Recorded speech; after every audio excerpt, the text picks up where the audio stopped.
So let's then have a look at the Aghion and Bolton model. So what's the idea of this model? They start with a monopolist who's in the market and the buyer B, who is going to buy the monopolist good, and they have to negotiate some contract. And let's make life very simple. So this demand from this buyer is just 1 unit. It just wants 1 unit. It wants to buy 1 unit of good from the monopolist, from M. And the production cost of the monopolist is CM. And the value that B has for this good is V. So B likes to buy 1 unit, and that it will value at V, and it costs CM for this monopolist to actually make this unit of good. And then the next step, what will happen is that a more efficient entrant will come in, so a supplier, so a competitor for M, for the monopolist. That competitor, this entrant, might enter the market, and if it does so, its costs, CE, will be below the monopolist's costs. And then the question, of course, is, in what cases will it pay the monopolist, or is there any possibility for this monopolist that indeed it can actually write an exclusive contract to deter this entrant from the market? So let's do the analysis. So this is the setup essentially.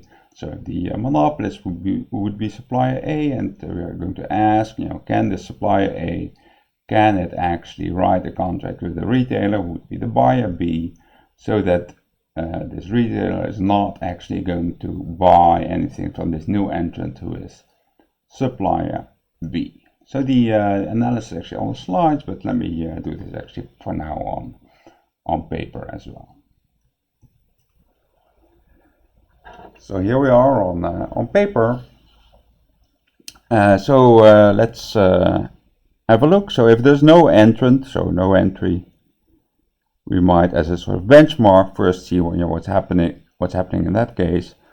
So remember, this buyer has a value for this single good equal to V, and this seller M has a marginal cost CM. So what's going to happen if it's just this monopolist who's selling to this buyer? This monopolist is going to set a price at which it knows the buyer is going to buy, and at which it's going to maximize the surplus that it can get away with, essentially. So what's going to happen is that the monopoly price is going to be precisely V. So as long as the price is below V or up to V, this buyer B is going to be willing to pay this. The value is essentially the willingness to pay. So M can set its cost equal to this total value. So the total profits for M in this case will be PM minus CM. And so in this case it will be V minus CM. So that's what happens if there's just a single monopolist and no entry in sight.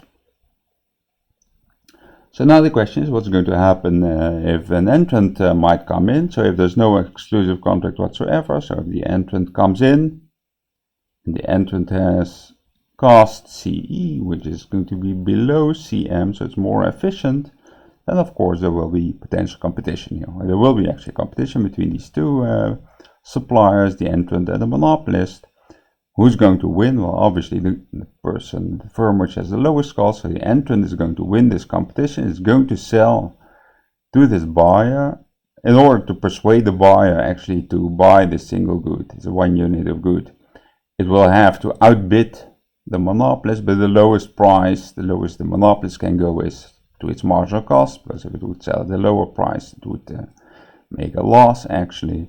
So what does the entrant do? So the entrant can set price up to the marginal cost of the monopolist. So the result of that would be the buyer would be better off. It would have a consumer surplus, which would equal the price or the value of the good minus the price that it pays. So V minus PE, because it will be the entrant who wins this competition. or in other words, V minus CM. So indeed, this buyer is actually stands to gain from this entry, because before CS, in this case, actually with a monopoly, it would be 0, right? Because the buyer would pay its whole willingness to pay to the monopolist. But now, indeed, these two suppliers are competing, and indeed, the consumer surplus enjoyed by this buyer has gone up. It's gone to V minus CM. So the buyer is happy with his entrant. Well, the monopolist is selling nothing, of course. So pi M is 0, because it's the entrant who is actually now making the sales, and of course the entrant is making sales at price PE, it's incurring costs, CE, it's selling this 1 unit to this buyer, so this is it essentially. So the entrant's profits is CM minus CE. So this happens without, if there's no contract, no exclusive contract. So now we're looking at an exclusive contract.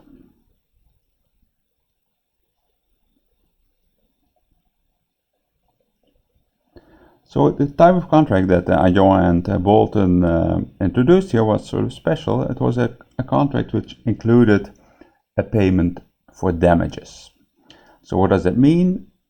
We write a contract, so the monopolist and the buyer write some contract specifying a particular price, but also specifying, yes, you are allowed to get rid of this contract, but then you have to pay me, you have to pay a fine. So this fine is called damages. If you breach this contract, buyer, then you will pay damages D to the supplier, in this case M. So you can switch away to the entrant, but then you're breaking the contract, so in return for that you have to pay damages to me, which will amount to this amount of money D. So what will happen is, in stage 1 of this game, the monopolist M will offer to the buyer this contract consisting of a price that it's willing to sell at if the contract is honored. So it will supply its good to the entrant at the price P, but it will also specify in this contract an amount of damages D, which the buyer has to pay if it decides, after all, not to honor the contract, but to switch instead to the entrant's offer. And of course, the buyer B accepts or rejects.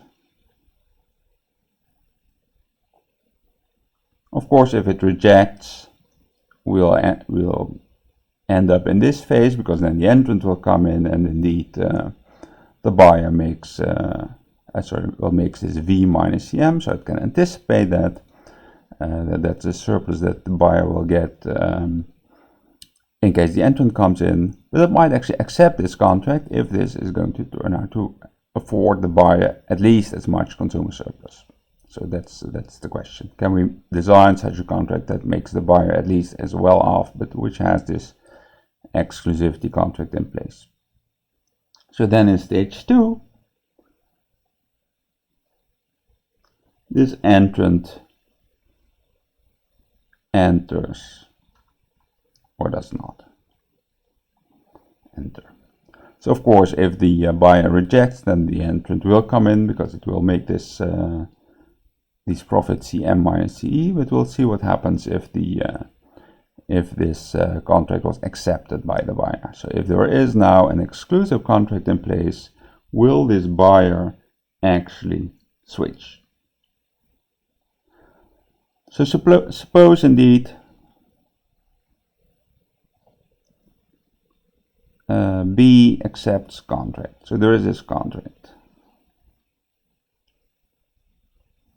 Will E enter in that case?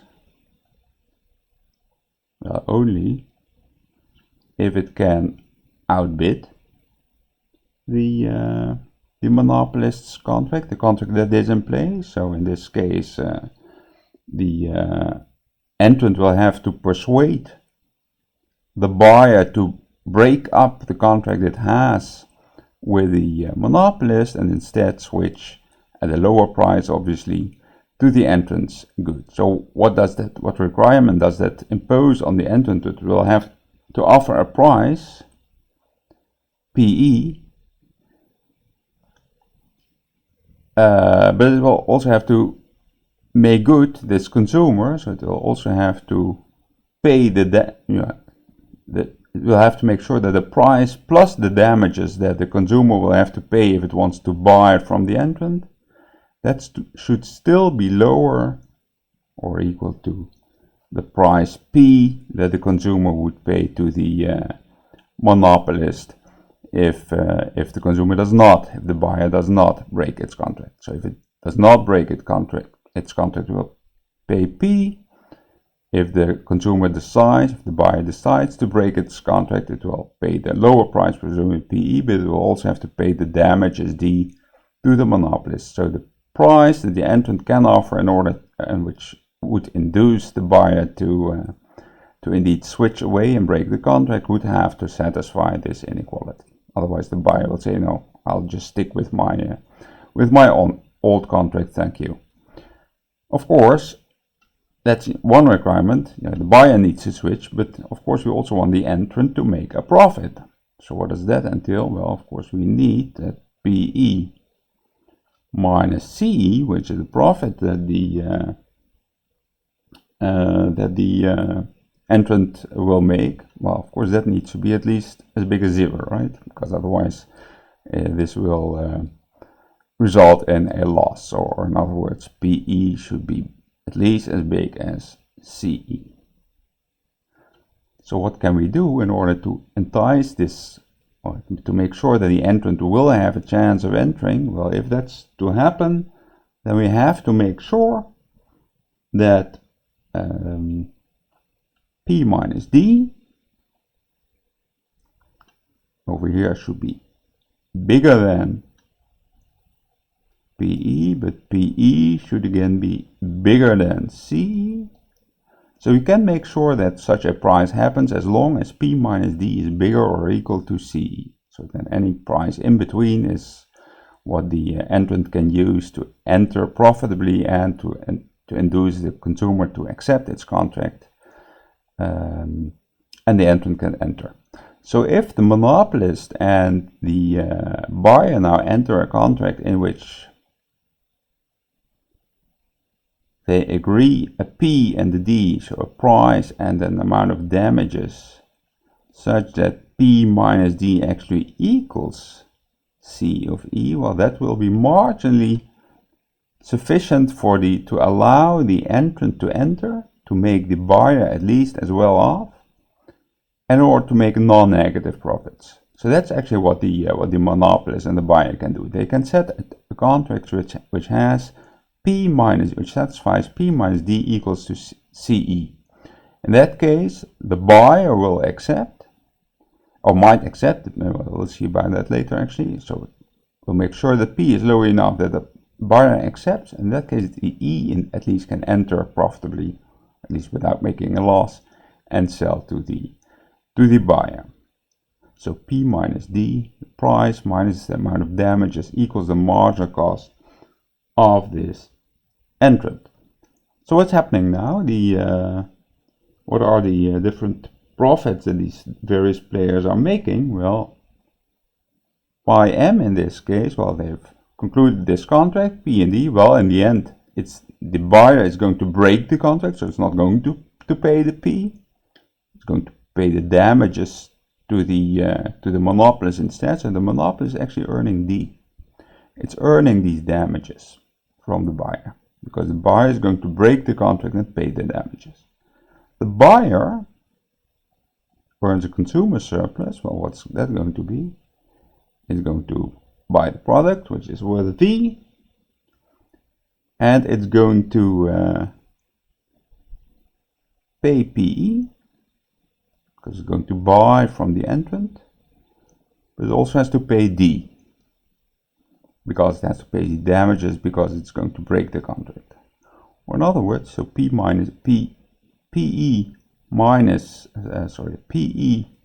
plus D equals the P that you had before, so that's V minus P, right? So the buyer is actually indifferent. Do I want to get the new contract and pay the price to the entrant and the damages to the monopolist, or do I want to stick with my contract that I agreed upon with the monopolist and pay my price P?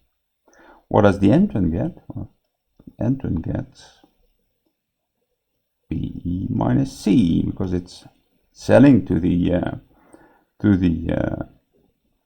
buyer at the price PE, but we saw actually that in this case this PE is going to must be below P minus D, so it must be not bigger than P minus D, but also must be bigger than CE. So the only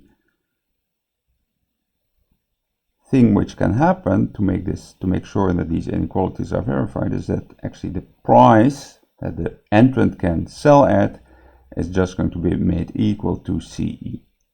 So it cannot charge more than its marginal cost. So the profits that the entrant is making is going to be 0.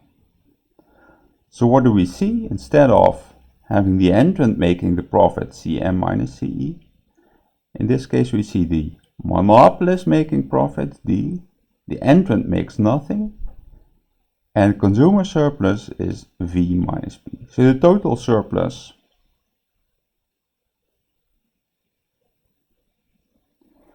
for the monopolist plus the buyer, so the monopolist profits plus the consumer surplus for the buyer in this case is, well, how much? It's going to be V minus P, that's consumer surplus, plus D, or in other words V minus, because we have this equality here, V minus C. So what do we see? The total surplus that the monopolist and the consumer, the buyer, make is now, with this contract, V minus CE. So obviously V minus CE is more than what these two players had without the entrance, because they only were able to capture V minus CM, and CM was the larger marginal cost that the monopolist had. So these two are gaining here. They are gaining in total value. What can they do with that gain in total value? Well, they can make sure that the buyer is at least as well off, and the rest of the gain will actually flow into the pockets of the monopolist.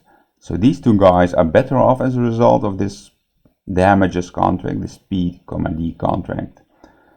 Who's worse off? Well, of course, this entrant is worse off. It's going to make 0, and it's going to make the sales, but it's going to make 0 profits. Instead of, without this contract, it was actually the entrant who made part of the profits as CM minus CE.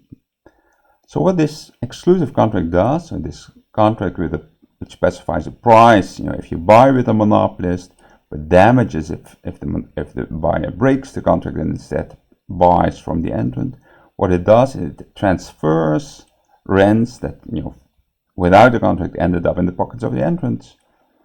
Now it ends up in the pockets of jointly, essentially, of the monopolist and the buyer, and they can actually make up a way of splitting these extra gains in such a way that they are both at least as well off. So let's go back to the slide then. So here's the slide where we see this actually happening. So we have this penalty for breach, or the damages is D. So the contract that M and B write here is one of exclusivity with some price. We call it PM, or I call it P actually on my paper. And well, the buyer can break that contract, can break this exclusivity. In that case, it pays these damages D to M. That's all in the contract. So what happens then? Well, in the E, the entrant can enter, but only if E succeeds in making the buyer better off. So it has to undercut this price P, or PM in this case, on the slide. But it also has to take into account these damages that that the buyer is also going to have to pay. So the entrant has to significantly actually undercut this price PM. Well, by how much? Well, by this amount D, to make sure that the buyer is going to actually be willing to break the contract and pay the damages plus the lower price PE.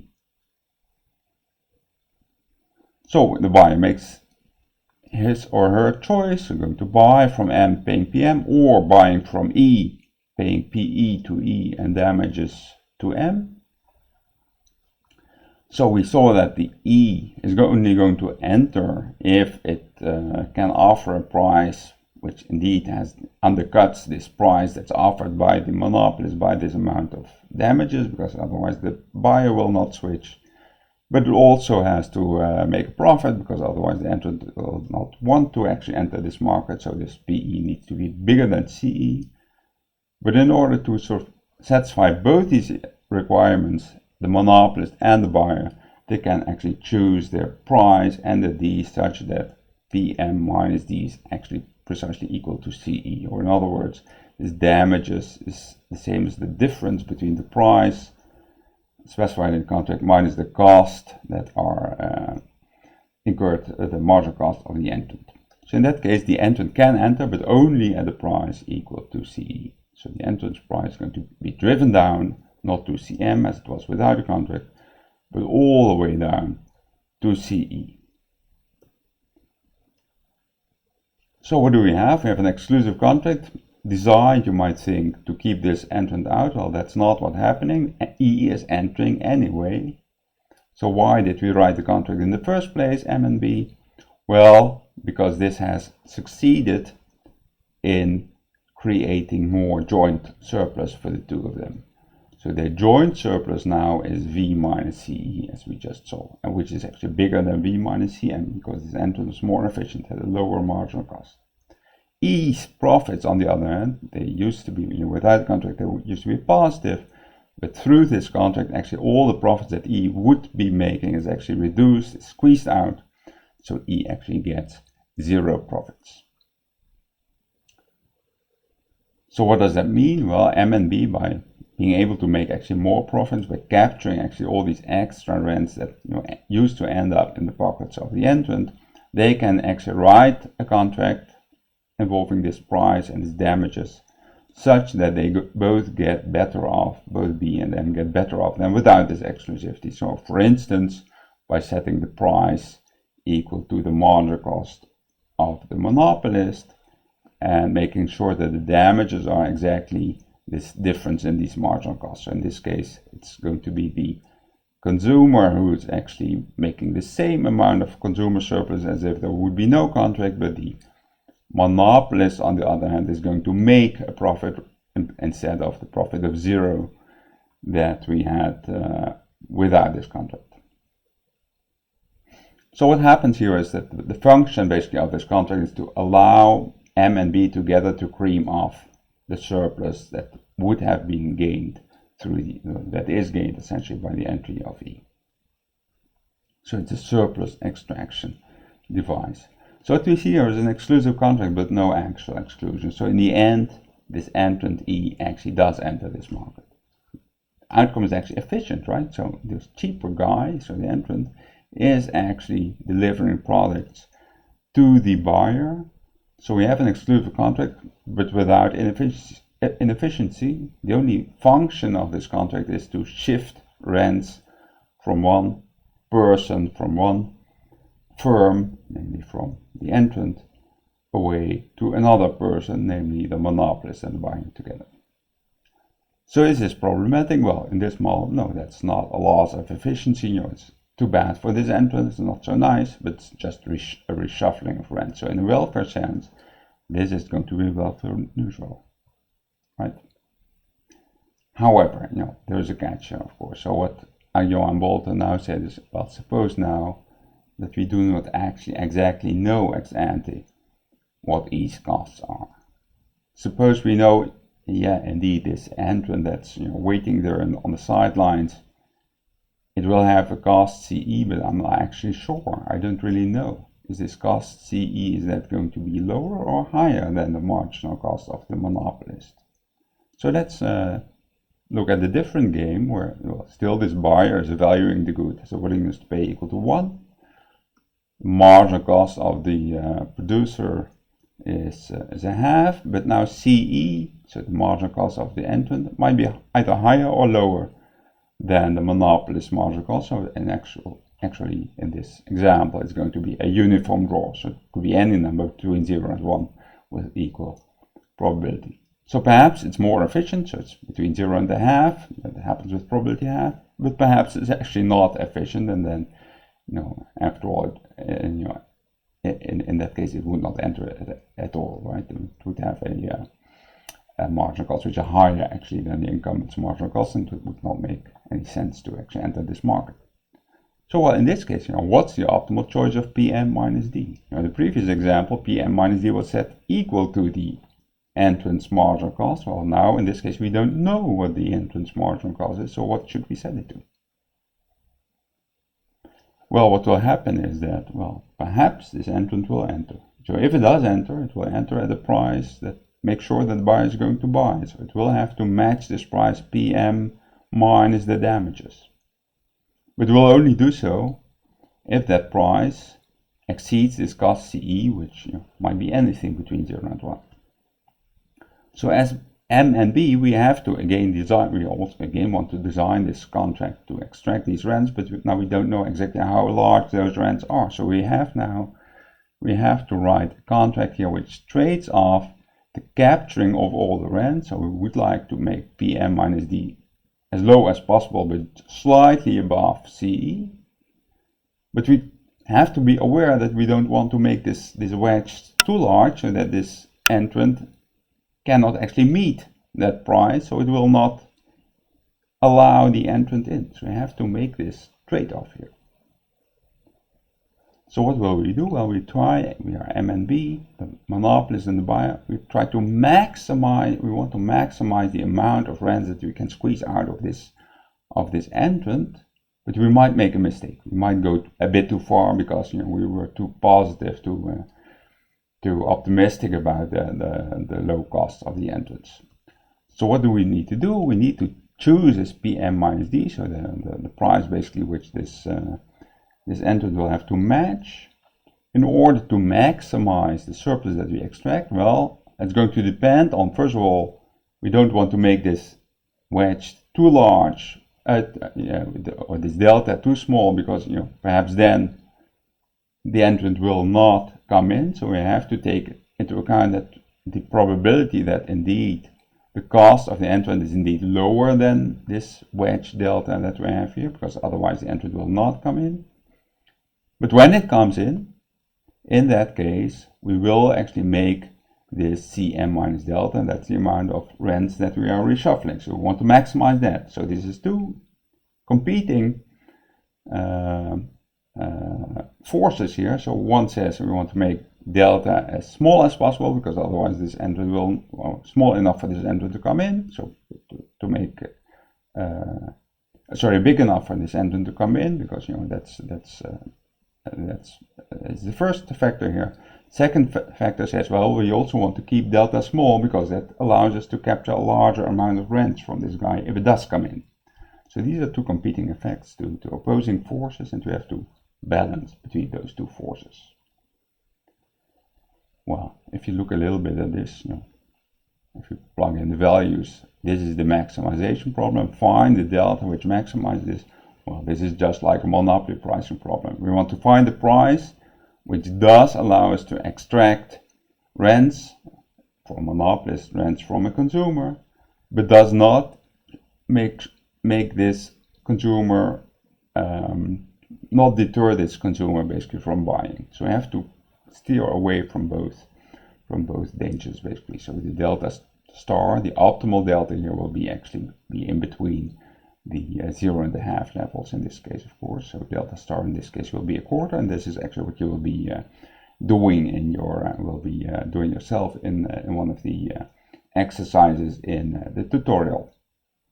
So have a look at that, try this actually, and then see whether you can actually do this exercise yourself.